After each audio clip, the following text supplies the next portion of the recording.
Yo, what's up? We're back, y'all. Hey. Yo. Welcome back to the Cave and Drew Show. I'm here with your co-host Andrew. Hello. Yeah, man. Y'all thought we was gone. We took in a little minute, but we're back, y'all. We got some new segments for you. We're doing the episode format with segments. Yes. Just to give it a try. We got a lot of topics we got to touch on.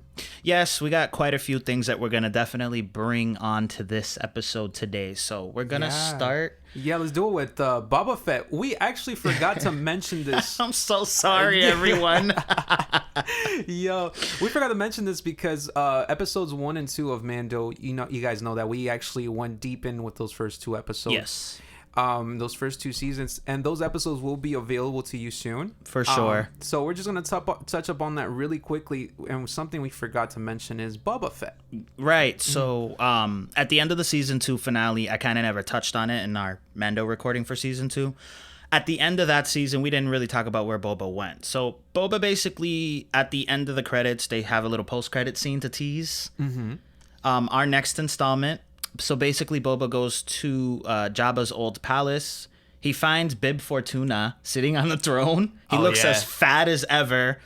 And then, he sees Fennec shoot up some of the other guards. She rescues one of the prisoners there. And then we slowly pan to seeing Mr. Boba and his armorous glory walking down. Bro, I thought that was... What was it? Jabba. I thought that was Jabba the Hutt just because of his size. He looked fat as usual. I'm just like, there's no way this man is back. So it wasn't him though, but it's Bib Fortuna. Which is known to especially a lot of OG fans. They know who he is. I'm surprised that he's even still around. So I think it was actually really funny that we got to still see him there. I love it. Because where we ended, the last time we saw him was there back in Return of the Jedi. So to see him again resurface, it's hilarious. Yo, my G. And this is just amazing. We're getting more series for Star Wars. Disney is hitting it off this year. They really are. The Book of Boba Fett is our next installment. We're getting that before Mando Season 3. Mando Season 3 will come out next year, but toward the end of this year, December time, we're getting Book of Boba Fett with Boba Fett and Fennec in the lead roles. Yes. So I'm really excited for, both Tamara Morrison and Ming-Na Wen to be getting these lead roles because, they're just going to have a lot of fun with this. Yeah, man. We also got to mention the negatives as well because as a Star Wars community, we're very sad about the Gina Carano incident. Her drama and her comments on Twitter for deleted tweets that she had about what she had to say about Republicans and her stance on it. Yeah, and her stance on the not wearing mask and her little, basically her Nazi comment, I'm going to call it that. Gina said some not so nice things. I'm not really going to delve into them because I'm pretty sure most of us know by now, but she was making a lot of comparisons to like the Holocaust, which was very, very, very upsetting to a lot of people who are Jewish. And you know how Disney is. They don't deal with this shit. If you're in any Disney franchise, especially Star Wars, Lucasfilm is still under Disney. They're very strict about what you're posting online. You know, like you can post stuff, just be very how do I say it? You have to be careful. Yeah, you have to be. We're in an era where we're just sensitive, man. Just as a society, we become very sensitive, very soft skinned, and your comment could end your career in one day. Right. We live in a time now where a lot of comments, they can end your career and they can rub people or offend people or even hurt people's feelings. So we saw that example with James Gunn with Guardians of the Galaxy. Guardians of the Galaxy was a big deal. He's lucky he has his job back. Yeah, for sure. Because like me as a person, I wasn't really happy about what I was reading about his tweets, even though I know his tweets were like years ago, but things resurface. And I love the foundation and groundwork he laid between Guardians 1 and Guardians Volume 2. So I was kind of afraid for Guardians Volume 3 because I didn't know who was going to helm it. The only other director I could really think of that I think would make it work would be the same director for Thor Ragnarok. Yes. I feel like Taika Waititi would have did a good job on it, but I know that he wasn't going to be the one to do it. So the fact that James was even able to get his job back to do the third movie, it's very shocking. That Disney allowed that to happen. It's the same thing when Disney had their big thing with like Sony and the Spider-Man controversy. Like Tom Holland himself brought it together for them to finish. So I do have my 10 cents on what was going on as well with Gina was, man, like if we lived in a perfect utopia, comments shouldn't affect us in any way because she just had a very powerful stance. She just happened to say the wrong thing. And sadly, you can't bite the hand that feeds you. Unfortunately, most of the people that actually own Hollywood, it's the Jewish community. Right. And so even as passionate as she was about her stance, you can't rub the wrong feathers in this business. No, and you know what I think really like butchers it? It's like, I feel like when people asked her about it, she wasn't really owning up to it at first, and she was deleting those posts. So that just makes you look guilty already. Yeah. So that's not a good look for her. So we loved her character, man. Right. Like, I can't sit here and say, like, I'm not going to talk about just Gina like Cara Dune herself, the way the character was written. She was fantastic. Just everything about her. I was excited for her to be on Rangers of the New Republic, which she would have been a lead on there, but she bit it in the ass with that one. Yeah, man. And you know what? At this point, we don't know what's gonna go on, but you said that would be better if they write off the character, right? Some people are saying they should kill her off, or some people have a stance on rewriting her. I think they should just. I don't think they should even recast. I think this should definitely probably just be the end of her character at this point, So write her off. There's rumors floating around on Twitter and stuff that I've seen of them casting someone to play a live action Harrison Dulu, who's from Star Wars Rebels. But she's supposed to. I think they're going to bring her in later. I don't know if she's going to be on the Rangers of the New Republic show. It's just a rumor right now, so it's not set in stone. But she would be a good character to take that spot. But it's disappointing when you have loads of people who are already cosplaying Cara Dune and have collectibles of Cara Dune, have her on their shirts, posters of her probably, because she was a very effective and awesome character. But Absolutely. It is what it is. You know what? I hope it's not a recast. And I wish her the best as well because, it's probably tough. And she's working on other films as well. So her career is definitely not over, but it took a little bump with this. It did take a bump, but I'm going to be completely honest with you. Gina Carano's career was definitely skyrocketed by the Star Wars fame. Yes. So now that she's not involved with that anymore, we don't know what kind of movies she puts out. She's a great actress, and I know that she can do better things like for herself, but she should take it as a lesson. Yeah. Like, you were in Star Wars, you messed that up, and that's a huge franchise to be involved in. So that's kind of like where I stand. I don't kind of agree on what she did. It's wrong what she did because, especially what how times are now, you can't talk shit online and not expect a ramification. Right. Sorry. And kind of to tilt the scale, kind of balance out the Star Wars world, there's always something to balance out with good as well. So we're talking about her co-star Pedro Pascal, who plays Din. Yeah. My God, he got casted as Joel for Last of Us. So this is so exciting because me and Cave love Last of Us. So he's playing Joel. This is a very big deal for him and just the video game community and Pedro Pascal fans because he's definitely on the rise, with Mandalorian and Game of Thrones and also Wonder Woman under his belt now. So yeah, like, I'm not even the biggest fan of Wonder Woman 1984, but I was happy for him. He had a lot of fun with that role. Absolutely. You get what I'm saying? So he looked like he was having a good time. And this is what I like. Like, he's in that spotlight where now he's doing so much pop culture roles. Absolutely. And he's rising to the A-list status. And it's a shame to see, co-stars that once worked together. Yeah. One has to take, I guess, the fall. The other one is rising up. And I guess it's a bittersweet thing. It's definitely bittersweet. I'm pretty sure a lot of Gina Carano's castmates were bittersweet to see her go, but at the end of the day, it's just like no one did what she did. She did that to herself. Yeah, man. So, and I'm excited to see this portrayal because I did mention to you, I wasn't sure about Pedro playing Joel. Yeah. I think it's more so me being racist to my own people. I hope nobody takes it like that. But just his accent, I didn't think he had the characteristics to be a Joel because Joel's more firm, more stern. He's like a fatherly figure. He's like grandpa. Yeah, basically. I completely respect what you're stating because sometimes when people get casted for really, really high expected roles, you get kind of taken back because you're just like, they're a great actor, but can they pull it off? We've had a lot of these scenarios with a lot of projects. So you know what? He might surprise us. For sure. So I'm actually pretty excited for it because I've liked the differences that I've gotten from him, like from Mando and, Game of Thrones and even in Wonder Woman 2.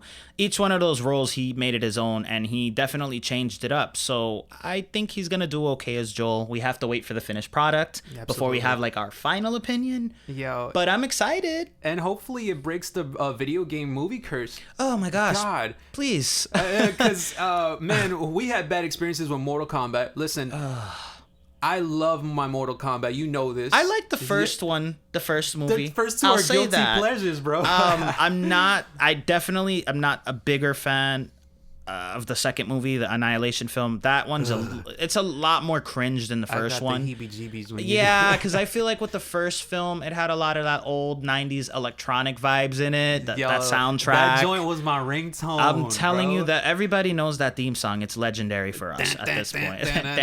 Little techno going. Yes, it's great.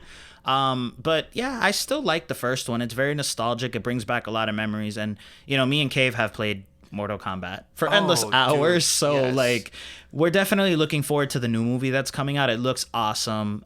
The trailer is very bloody. You saw that they have the fatalities, so they're not shying away from that hard R rating they're giving it. We'll have more opinions on that in a future episode when we start, after we watch the new film. But it's still exciting. It looks refreshing to see a new Mortal Kombat going that direction that we've always wanted it to go. And breaking that curse, man. I'm so worried about it because it just never goes really well. Like, I think probably one I would say that actually made the cut was Sonic. I love Sonic. I'm like one of those people, like, I love Sonic. I liked all his video games, like, well, not all of them. Sorry, I'll take that back. His good ones, his classic Sonic games and, Sonic Adventures, of course. But that film was fantastic to me. Like, it was a surprise. I'm going to put it out there because I thought they were just going to make it a movie that was like strictly aiming for kids. Obviously, they were going for that, but they were also going to aim it at the fans. And that's kind of what you got. You got something that kids really enjoyed. Like, my nephew's a big Sonic fan, so he loved it. And then when I watched it, I was pleasantly surprised at how much I enjoyed it as well. Absolutely. Fun fact, I actually only watched part. I didn't fully see the movie, unfortunately. Oh my gosh. But I need to go back because I need to finish it off, man. Jim Carrey as supposedly Eggman. Yes, Jim Carrey totally rocks it in that role. It's like if he's playing a 90s role. Like, Jim Carrey in the 90s was the best because he had so many good roles. And that's what I feel like he was giving it his all with Eggman. So it's a fantastic film. Cave, you have to watch it. Yo, another movie that you had very strong opinions about, to least to say, because you went savage mode, is Resident Evil. Oh, God, Because, you went and you were like, them wigs ain't looking good on them on those first two. What was it? First movie? Leon wasn't looking right. No, I think Leon had come in within the movie 5, if I'm not mistaken. I don't even fucking remember the title, but I think he came in like way later. No, I don't like those movies. I'm going to be honest with you guys. I don't like Paul W.S. Anderson doing video game adaptions. If there's people out there that like the movies, that's perfectly fine. I'm not shitting on your parade. Gotcha. I'm just saying that, like, for me, I love Resident Evil. I've been a fan of Resident Evil for years now. So when I watch a Resident Evil movie, I obviously want to see something different. It doesn't, like, have to be a direct adaptation of what the video games covered, but if you're going to use the video game characters, try to do something more in that similar vein. Yeah. They just did so much bullshit. They need to update that costume, that wardrobe too. The wardrobes look like shit. I just, Wesker was wasted. There's too many. The acting. It was terrible. Those fucking movies are terrible. I really, like, if I want to tolerate some of those films, maybe the first two I can tolerate to some extent, but even then, I just don't like them. I don't like Alice as a character either. Like, no.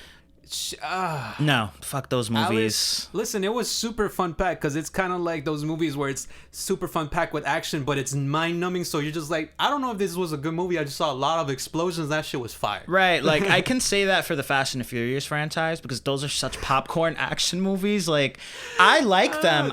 Me and Cave love Fast. Guys, I'm just going to put it out there. Guilty pleasure. It's a guilty pleasure for both of us. We love the popcorn action. We're excited for the new one because Han is back. Yes, Han is back. Han's the man. My favorite character out of the franchise. Yeah, me too. I'm sorry. He's there. He's just perfect.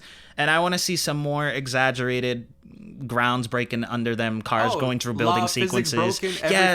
Yes, give me all of that cheesy goodness. Boss battles, I want to see it all. I love the Fast franchise. And you can't forget the earthbending, man, between Statham and Dom. Oh my god, yes. Or let's not forget when Dom flew across a hole. Oh, and saved Letty midair. Yeah, I remember that. All right. Or when they were driving through buildings in Dubai, that was fantastic. Oh, because the buildings aren't made out of concrete. No, and cars fly now, so that's a thing.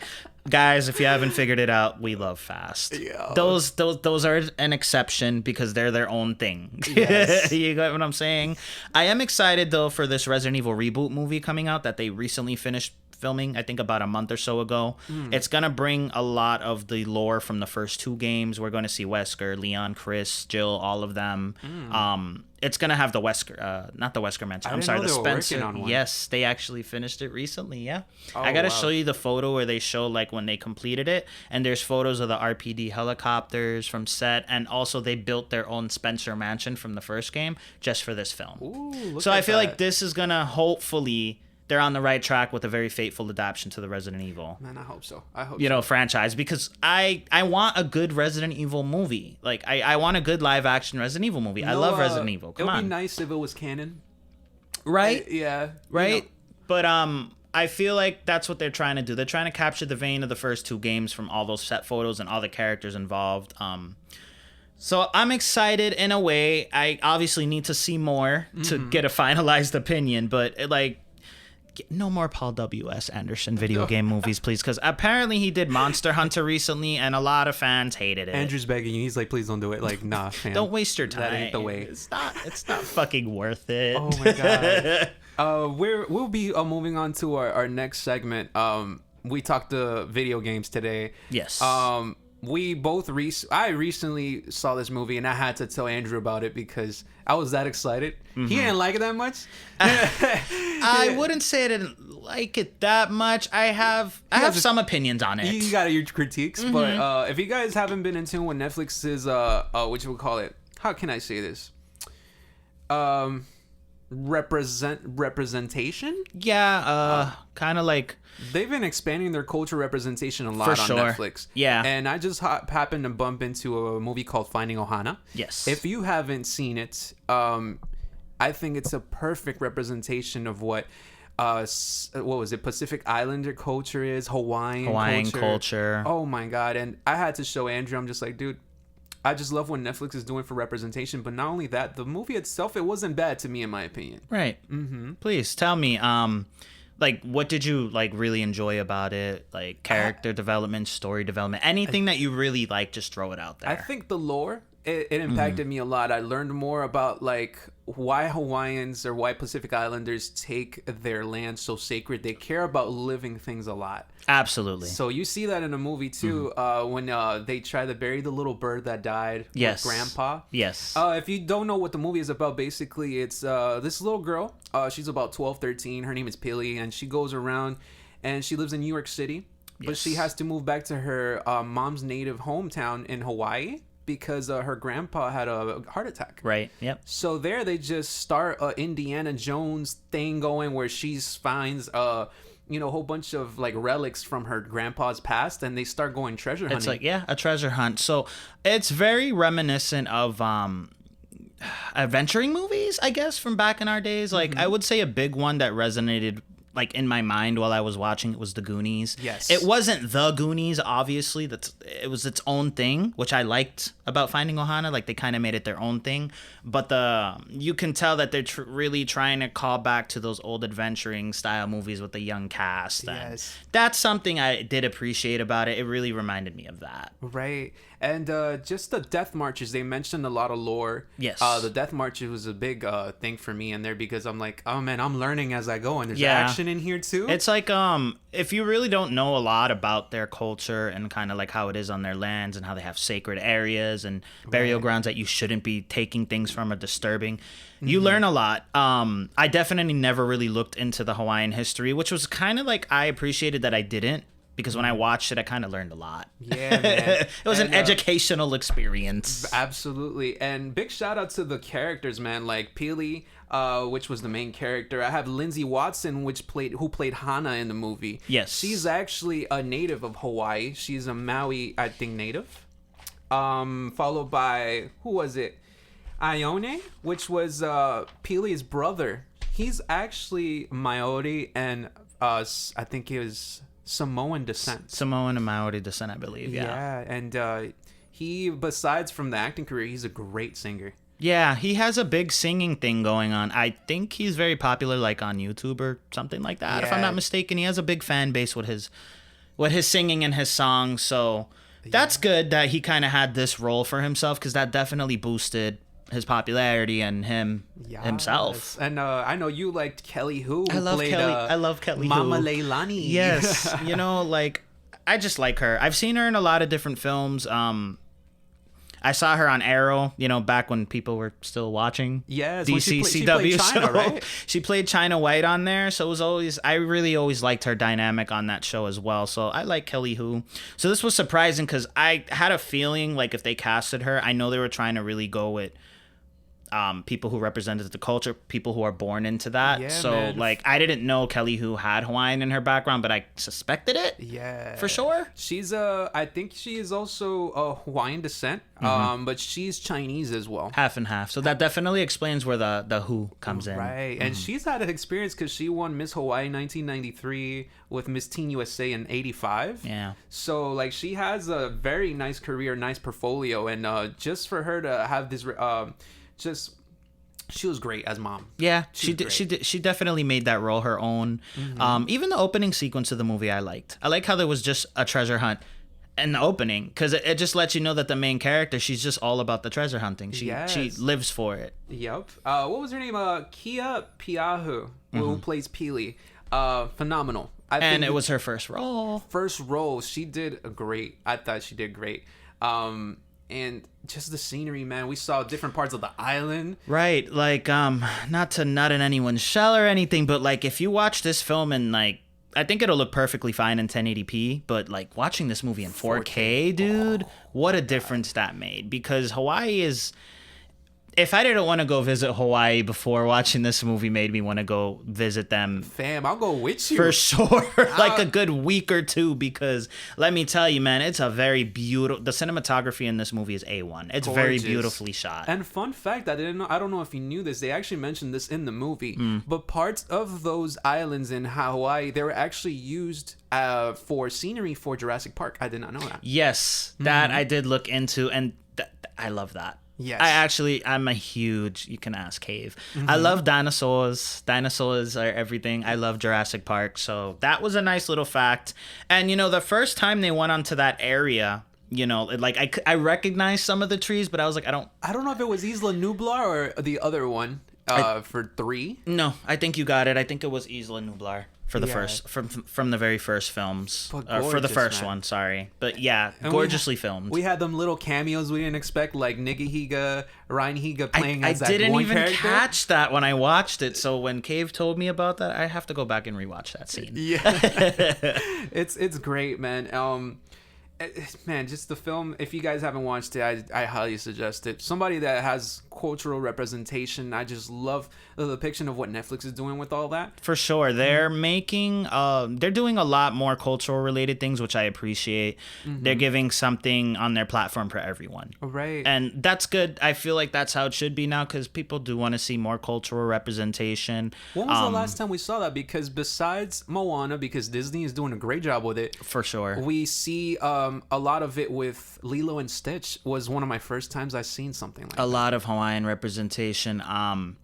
They still have to go through other cultures, because I was discussing this with Sasha recently, basically. Yeah. It's like, we feel like Disney has a lot of cultures they still haven't touched upon, but they might be working their way there, where, they always have things written. Like, I know they have this movie Luca coming out for Pixar, which is going to really tackle Italian culture, animated. So we haven't really seen too much of that.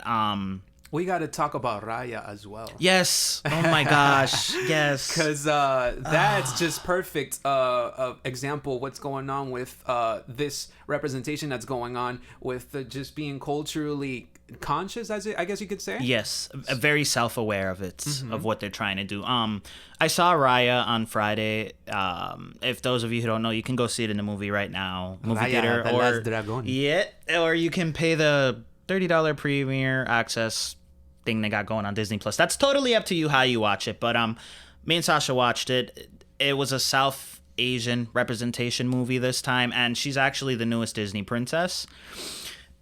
Is amazing. Yeah, it's absolutely mind-blowing. I saw the trailer, and when we both saw it, I think it was around the same time, or maybe you saw it before, but we're just like, man, we gotta go see that, because she gives you, I know you, it was very special for you. It gave you Mulan vibes, and for sure. Yeah. Yes, and I love Mulan. That's like my favorite Disney princess film because of like it's so different. You know, that story is powerful, and I'm talking about the animated one, not the fucking live action one. Okay, that's like another thing. That's another topic. I feel you on that one. Right. So with Raya, it's South Asian representation. It's beautiful. They obviously made their own land and their own lore for it. And it's just basically about this Disney princess trying to get her land rescued and reunited again from these creatures called the Droon. I don't really want to go too much into it, but it's amazing. She gets her hands dirty in a way that she fights. Like, there's a lot of hand-to-hand sequences. Everything's beautifully animated, though. None of it ever looks cheaply animated. The water. Ooh. Disney, since Moana came out, Walt Disney Animation Studios, which is another animation company they have that works on their films, they developed their own technology for water from Moana. That's why the water in Moana looked so crisp. And I don't think anybody could replicate that. It's very, very detailed. They made it themselves. I don't know what they did. They made some type of tech to make that water really pop in Moana, which was fantastic. It looked great in that film. Another fantastic Disney movie. But in Raya, like now, you know that they're using that tech to its advantage. It looks beautiful. Everything in Raya was amazing. The story, the characters. It's a very fantastic film. It's definitely in my top 10 easy now. I can't wait to rewatch it. Yep. Correlation with this whole thing that's going on with culture, I wanted to also mention, because I would feel bad if I didn't, because this is just I'm behind this 100%, just because we're always represented very cliche in Hollywood. Yes. I know minorities are always being very cliched in Hollywood in general. We're being represented as things that were so negative and detrimental for our culture. So, you know, if it's an example, just like African Americans always being depicted as criminals, or us Hispanics always being depicted as always Mexican. And it's funny enough, because in Finding Ohana, they thought that Peely had to be Puerto Rican just because she lived in New York. Oh God, the biggest freaking stereotype. You know how much I get that, especially when like I first moved here back in school days and all of that. Like, oh, did you live in New York? It's like, you have a New York accent. Like, no, I did not live in New York. It's just because I'm Puerto Rican, I had to be. Yeah, in New York. like I love New York. Don't get me wrong, but I'm just saying, like, not every Puerto Rican or every Dominican is from New York. Yeah, you have a lot of them over there, but that doesn't mean that's where we're all from. And that covert racism to be casted as a stereotype, man, is very hurtful. I think people have gone a long way. Even studios have gone a long way for representation. They've definitely been trying to work on it. Even the same thing in horror. Like, there was always a lot of African Americans being the first victims to die, and that's been changing a lot. You know, with filmmakers like Jordan Peele being at the helm, making, you know, African American representation films, or films where you have a black lead who's surviving and not getting killed off like every other generic horror movie that's been thrown out where they always get killed off, you know. And I love that. Like, that's, and you know what, it was a meme, man, because it's just like, why the black guy gotta go first? Yeah, like, they've made fun of it so many times in the little spoof movies for a reason. It's just like, stop doing that. We got role models now, though. We changing up in the world. I like it. We is trying. The film industry is trying. We got a kind of stereotypical series was On My Block. But On My Block had a lot of good role models, too. And you know what's special about that show, why I love it so much, is because it covers a lot of different cultures. It's not just like typical, like only Hispanic. It covers everything. Like, the creators basically tried to cover as much as their childhoods in that show as much as they could. And it shows. And yeah, like it's already had 3 successful seasons with another one on its way to end it off, and it's a great show, and it does have a lot of representation. Like when you see the Latin household with the abuelita living with you and your family, like that brought me back, bro. I was just like, yo, it's exact. There's some similarities between cultures of Hispanics because we're not all Mexican, but we all have a lot of respect in our family. We're very homely. For sure. We love family. Family's a big thing. Family's a big thing. Finding Ohana definitely did that. Which one thing I didn't actually like about that movie that I didn't kind of bring up earlier is that there was a part in the movie when the Kelly Hu's character, I guess because she went to New York, she never really contacted her dad, which that they showed a lot of that thorn in their relationship when she went back to Hawaii to, help him out. Because she just left him. She didn't really contact him. Her kids didn't even really know about the culture or know about their grandfather. And that's a big thing in Hawaiian and even Latin culture. Any culture is family is such a big thing. And, that's how parents are. If they don't even hear from you for, like, a couple hours, no matter how old you are, they're most likely contacting you on your phone. There's something about also like when you like hand down like certain how do I say this, aspects of the culture, they get upset. Like for example, at one point I know like my mom was upset that I wasn't learning Spanish. For sure. So thank God I'm fluent. Thank God it was one of my first languages. So she made sure, she's like, nah, something from my culture is dying with you. Right. Like so it's just how it is. Right. So familial oriented, that's just how it is in a lot of cultures. I feel like that's a good way to put it. I'm kind of glad in Finding Ohana touched on that because like there's no such thing as perfectness. There's a lot of family issues in society. As dysfunctional as we are. A lot of dysfunctionalness going on in every family. No family's perfect. So when a film shows that, I appreciate it. But yeah, that's not a bad film at all. I had a good time with it when I watched it. Yeah, man. Oh, and one last topic I wanted to bring out since we're on that topic as well. Yes. So recently, I don't know if you heard, Chappelle recently got his rights to his show back to the Chappelle Show. Right, which is great for him because I know he was fighting for that for a while. Right. I know he was even asking people to not watch it on Netflix. It's kind of hard to do that. People are going to watch it. He boycotted and it worked, though. It worked. It did. And I'm happy for him. I actually did not watch one episode when they put it on Netflix because of what was going on. Chappelle's show is great, and for him to fight for his rights on that is amazing. I think it had a big thing with controlling your narrative.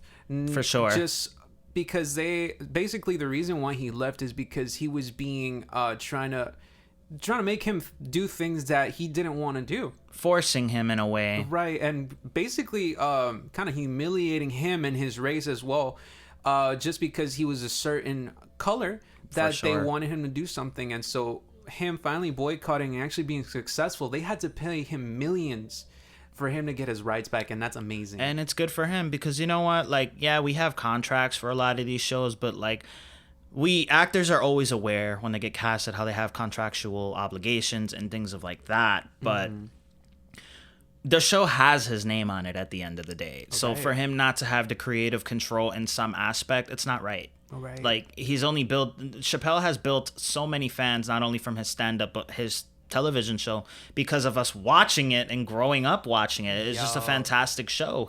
His skits were amazing. His jokes are great. It is his show. Like, there's no other person behind the scenes who's getting up on the stage talking for Chappelle. It's Chappelle talking for himself. It's the way he does it too. I think the reason why he's such a genius is because he has a way of telling people how things are without offending them. Exactly. And he always laughs about it. Like when he does these skits, he has moments where he just has to break to the corner and just let out a chuckle because he's joking about it at the end of the day. Right. He's not trying to make offense. He's being funny. And man, that's how he got his fan base. That's how we all know him, from his comedic, silly ass skits and shit, man. Bro. He's great. And I'm happy for him. Good for him. Good on him, man. As well. So I think that was it for today that we had. Did you want to add anything or? No, I think that's about it. I think we've covered most of our updated stuff. I did actually recently watch a horror movie. Oh, okay. You want to hear about that? Let's hear this. Okay, so I watched The Wrong Turn Reboot, or I don't know if you want to call it a remake. It's like a reboot. If you guys haven't heard of Wrong Turn, that came out in, I believe it was like 2002 or 2003, the first film. I've never seen the first one, but okay. How was it? Was it... Basically, I'll have to show it to you one day because I would like you to watch it. Basically, it's about young, I don't know if you want to say young adult actors, like young cast, college-aged, pretty much people. They go into this part of the forest where there's like an accident, they get stuck there, and then there's like these hillbillies that are cannibals and they're running around the hillsides in the forest. So yeah, when you have a scenario where your car is all fucked up and you can't get why any I signal. gotta be the hillbilly, dog? Get education, bro. always attack innocent people, man. To be fair, it was made back in early 2000s, so ironically I'm sure they weren't thinking about what they were putting out. But this reboot honestly had nothing to do with the whole hillbilly, cannibalism aspect of it. It is basically about young successful college graduates who go on a hiking trip. They're advised not to go off a certain trail. They don't listen. You know how that goes. And basically there's this, I guess if you want to call it, a cult of people that live in the forest called the Foundation. Basically, if you go into their land, they have traps set up everywhere, and basically there's a thing where, like, if you go there, most people don't come back, dead or alive. So that's what I've seen recently. Yeah, I'd recommend it if you like the Wrong Turn movies. I know those movies became a little bit of a disaster toward like the 4th, 5th, and 6th films of the originals, but the reboot's a nice refresh of it. I like the storyline because it's a little different. And I like how the characters are actually written where you can actually care about them to some extent. I just hate when horror movies have such throwaway characters. Oh my God, all the time. Because then at that point, you're just kind of watching it for everything else. But it's just like once in a while have characters with substance. So this film did do that differently than the older ones. But yeah, if you want to watch a good horror film, that's one that I'd recommend. Go ahead, go for it. Oh, yeah. Okay. Yay. So I think that's all I got. Okay, man. We're going to give you guys also updates, man. We're going to keep you updated because I know there's a lot of people voting at the polls and they wanted us to do like a episode about relationships. Which is coming. Which is going to come up really soon. We have some interesting topics because actually I'm still single as Pringle, but Andrew's been in a relationship and actually I'm vouching for that relationship. I'm just like, man, you like... I love y'all's relationship. So we'll discuss that next podcast. And for sure. If you guys do want to hear anything else, any topics related to us, please email us or like, subscribe, and even comment whatever else you want to hear from us. For sure. Cave and Drew show on YouTube. Please spread the word, share it. We're just trying to up our subscribers and views, man. Yeah, man. That's and all. if you share and you like, that actually helps our algorithm if you guys want to help us out. Please. So we need it. So appreciate y'all. We'll be signing off. All right. Yep. Deuces. Yup.